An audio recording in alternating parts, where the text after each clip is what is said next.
একটা দেশের স্বাধীনতা সার্বভৌমত্ব, একটি দেশ স্বাধীন হয় অনেক বুদ্ধিজীবী, অনেক তারুণ্যের, অনেক অগ্রসরমান জাতিগোষ্ঠীর চিন্তা এবং কর্মের মাধ্যমে।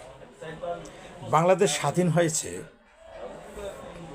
কবিতা, গান, বিভিন্ন রকম রচনা, বিভিন্নভাবে মানুষ সংগঠিত হয়েছে। তার মানে যারা উদ্যোক্তা, যারা মুক্তিযোদ্ধা বা যারা সংগঠক, তারা কিন্তু আড্ডার মধ্য দিয়ে এই কবিতা, গান এগুলো রচনা করেছেন।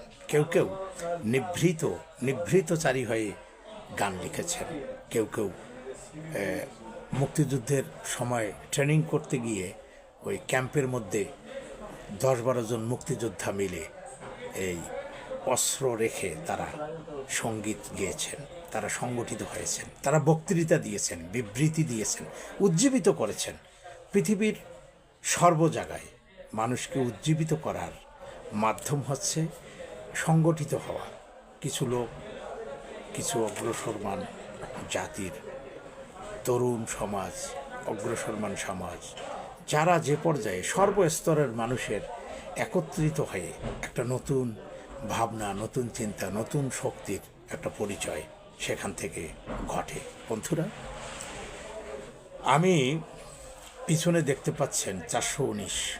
তার মানে যে যেভাবেই বলুক, যারা ভিতরে সৃজনশীলতা লালন করে তারা কিন্তু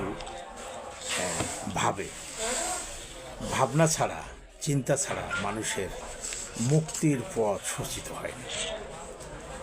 আমরা জানি যে প্রত্যেকটা মানুষ ভাবে, প্রত্যেকটা মানুষের একটা নিজস্ব আলাদা ভাবনার জগৎ রয়েছে। যারা আমার কথা শুনছেন, যারা ভাবুক, তাদের প্রতি একটা আলাদা আমি দৃষ্টি দিতে চাই। সেটা হচ্ছে, আমরা বাংলা বাজার কেন্দ্রিক, আমরা কবি সংসদ বাংলাদেশ এবং কেরিয়ার পাবলিকেশনের ব্যানারে আমরা এখানে কবি আড্ডা শুধু কবিদের জন্য নয়। এই নাম যদিও কবি সংসদ, আমরা এখানে চাচ্ছি যারা লেখালেখি করতে পছন্দ করেন, যারা কবিতা লিখেন, যারা গল্প লিখেন, যারা বিভিন্ন রকম চিন্তা হৃদয়ে লালন করেন, অর্থাৎ সমাজকে পরিবর্তনের জন্য যারা নতুন চিন্তার উদয় যাদের ভেতরে দেখা দেয়, এটা লেখনির মাধ্যমে হতে পারে, ছোট গল্প, কবিতা, সঙ্গীত, উপন্যাস। উপন্যাসের মধ্যে কয়েকটি চরিত্র থাকে, কোনো সময় নায়ক চরিত্র থাকে, কোনো সময় পার্শ্ব চরিত্র থাকে, ভিলেন চরিত্র থাকে, ভালো খারাপ সব কিছু মিলেই একটা উপন্যাস। এবং মানব জীবনের আমরা যদি সমাজের দিকে তাকাই, সমাজে ভালো লোক থাকে, মন্দ লোক থাকে। সমাজে প্রত্যেকটা লোক একটা নিজস্ব একটা বলয়ে তারা অভিনয় করে যায়। শেক্সপিয়ার স্বভাবতই তিনি বলেছেন যে world in a stage we are actor. পৃথিবীটা হচ্ছে একটা রঙ্গমঞ্চ আর আমরা সবাই অভিনেতা, অভিনেত্রী। কথা কিন্তু ঠিক। আমরা যারা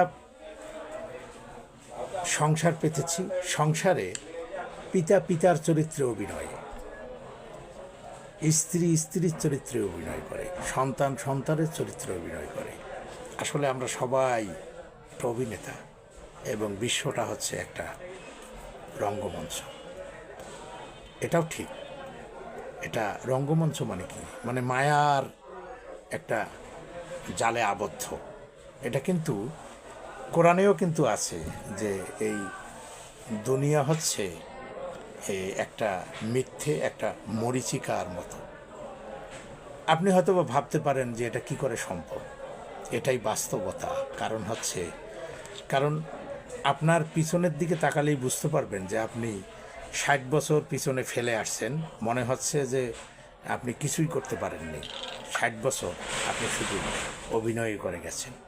আপনার সামনে হয়তো বা 20 বছর বা 10 বছর বা 12 বছর, না বাঁচলে আর 5 বছর বা 1 বছর, 2 বছর, 2 দিন, 4 দিন হেলায় আপনার চোখের নাকের ডগা দিয়ে সামনেই কেটে যাচ্ছে। কিন্তু আপনি বুঝতে পারতেছেন না যে আপনার কতগুলো সময় চলে গেছে, কিন্তু এটা অভিনয়ই করে গেছে। এই যে বিশ্ব ব্যবস্থায় যারা